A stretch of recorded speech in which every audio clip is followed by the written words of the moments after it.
start from here. Around these plants. And back there. Let's see how this goes.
And we're back out here the next day.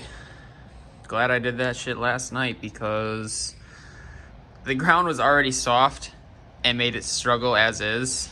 But now, if I would have tried to do it after it rained, it would have been 10 times worse.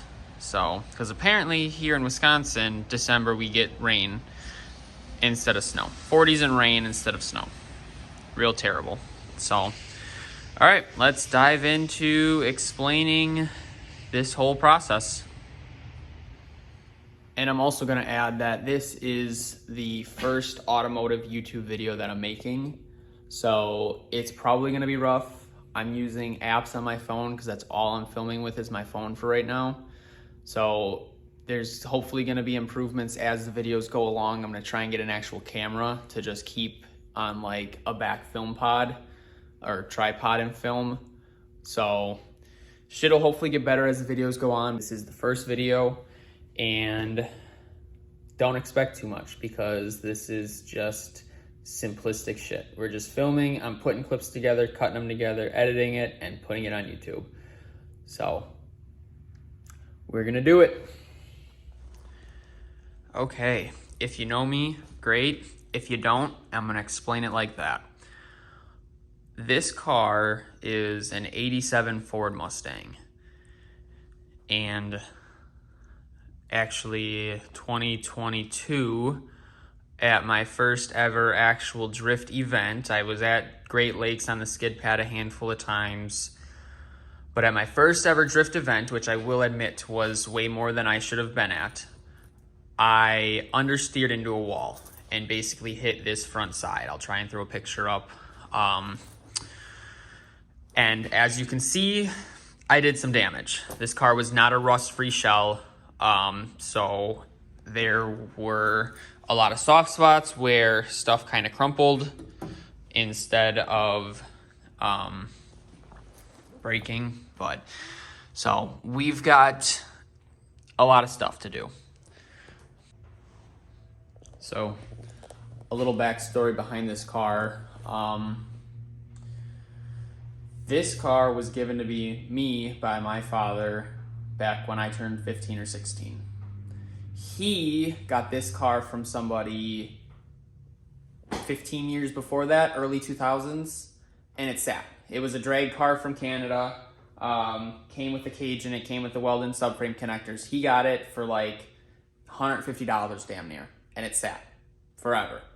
Went from our first house, brought it to the house we lived in years ago, and sat there forever because, hey, we're gonna do something with it someday, right? That's what everyone always says. So eventually it sat long enough, and he gave it to me. I ended up buying a 91 Fox body for the motor and rebuilt this car with that drivetrain, that interior, all that stuff, because this was just a shell. Basically this car, just no rear end. It was just a shell. So he gave it to me. He helped me through a lot of it. He was there helping me get it running for the first time, swapping some stuff. He had always been a Fox body guy. You know, we've got videos and pictures of him painting cars and rebuilding stuff. Always been a Fox body guy, so that's where I get it from. In 2020, the spring of 2020, he actually passed from a brain tumor. So that he never got to see the car that I was building this whole time with him to its true potential. He saw that it ran for the first time. Never got to take him to the track, never got to take him on a test drive. That's summer, and then fall. The last process we had left to do was paint it. I was so excited for it. We just had to paint it. I started prepping it, and then he passed. And then I spent that summer pretty much prepping and paint and getting ready for paint. My cousin, who used to work at a body shop and paint shop, actually helped finish the process, and that's where it turned into this today. One of his first cars that he painted actually was purple, ironically, and he hated it because of how it turned out. So he restripped it and went green with 2 stripes, but I'm a fan of this. Purple with some crazy flake. For a first time, it's not bad. It is definitely a garage paint job, which is exactly what it was, because it's not glossy. It is glossy, but like you can feel it because there wasn't quite enough coats of clear coat. And I used really big flake. But so basically this thing has a lot of sentimental value, and that is the biggest reason behind me going through this whole process of fixing this car, is the sentimental value behind it. Because you can replace a car, you're not wrong, but when a car has that much meaning to you, you can't just easily replace it. So this car has sentimental value for it being my first race car, it being a car I got from my dad, it being a car that me and my cousin painted. This car means a lot to me. It's got a lot of sentimental value, and people have been, just throw it away, scrap it, get a new one, they're a dime a dozen. But that's not the point. The point is that this thing to me is savable, and I'm gonna go through the whole process of saving it. All right, we're gonna do a real quick overview of the damage as well. So when I hit the front passenger side. I understeered right into a wall or a barrier. So this whole side got hit. When I'll upload a picture again as well, but everything got pushed in that way. So this got ripped apart. Again, this car was not rust free. This got all crinkled in here. The strut tower actually buckled a bit. The motor and the trans pushed into the firewall here, which kind of ripped some of those welds where the rust was. Down there especially, because like this whole thing moved that way. And even after that, so where it's at now, this car was brought to the homie Bob's shop and put on a frame table and pulled a bit and stretched a bit and pulled a bit more to kind of get straightened out before they cut this front end off. So we already have it pulled back a bit from what it was, but it was pretty bad. So that's the inside or the outside. I'm gonna kind of just open up here and show you the inside. Plastic. So as you can see, a lot of it just kind of buckled. That's the actual frame rail pushing through the rusty floor.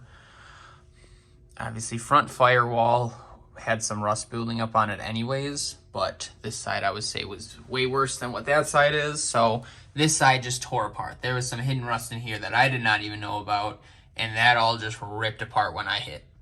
So this pillar, you can't really see it, you might be able to, but it had a little kink here and there's a crack here. So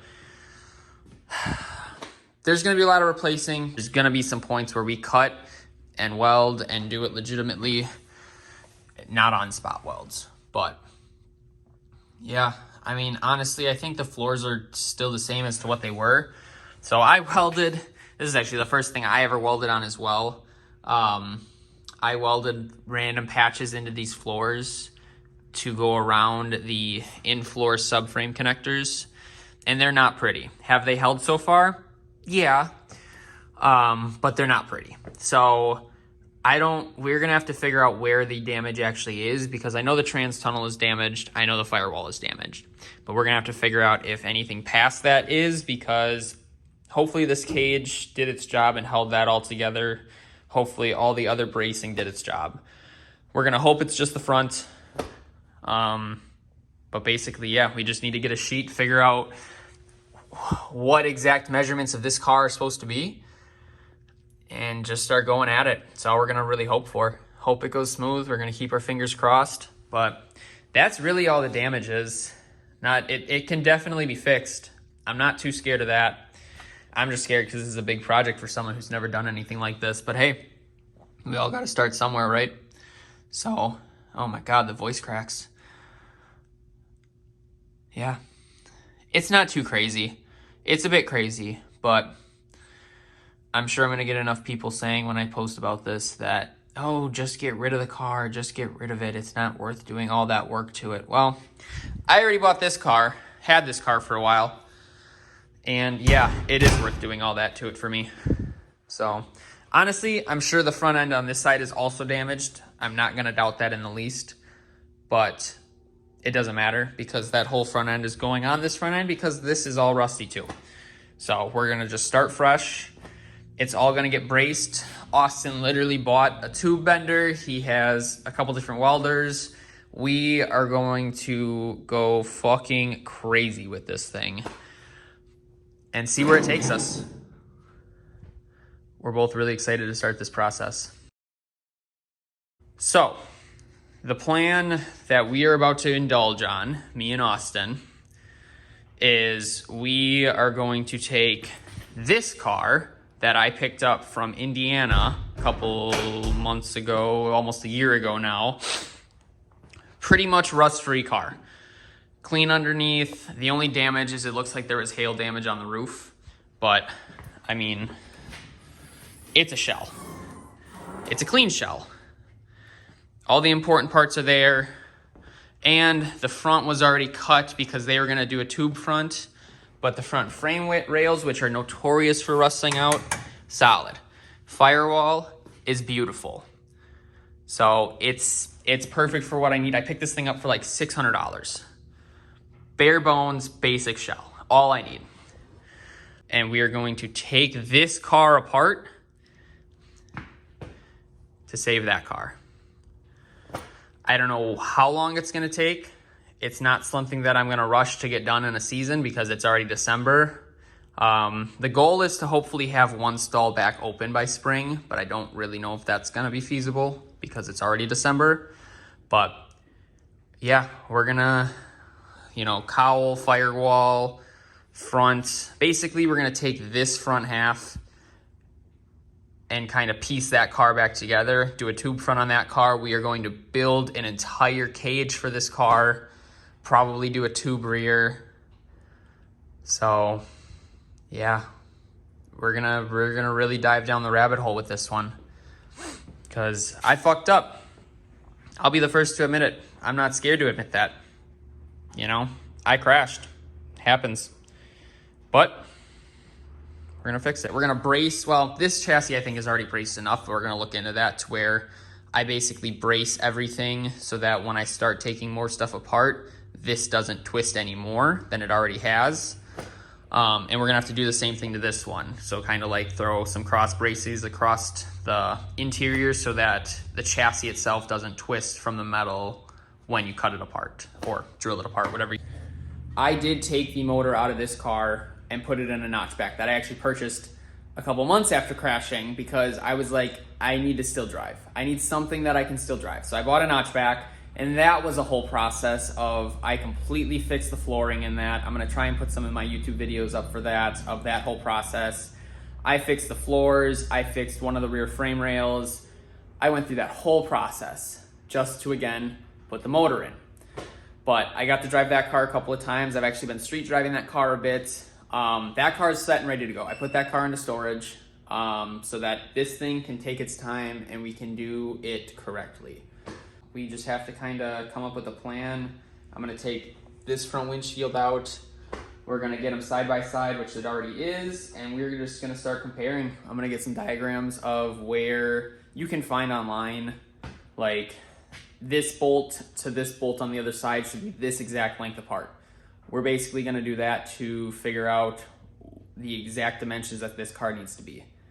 And hopefully, if everything goes smoothly, we're gonna do a cool engine swap on this. I've already got plans. I'm way overthinking myself right now because we haven't even started fixing the body, but I've got some cool plans for this car once it's all said and done. So it's gonna be a long process, but we're gonna document it pretty much the whole time, kinda just to have out there. So it's gonna be crazy. I'm excited to do this. I really am. But RIP to taking a nice chassis and cutting it up, but hey, that's what it means. That's what it means. We're gonna get her done. So as of right now, that's all I can really talk about. Hopefully I explained the whole process enough, but until we actually start, I'm gonna start wire wheeling, getting all the spot welds found, but until I can start doing all that stuff, this is the first video. I'm gonna try and keep videos as much as possible and update them as much as possible, but I don't know how this is gonna go.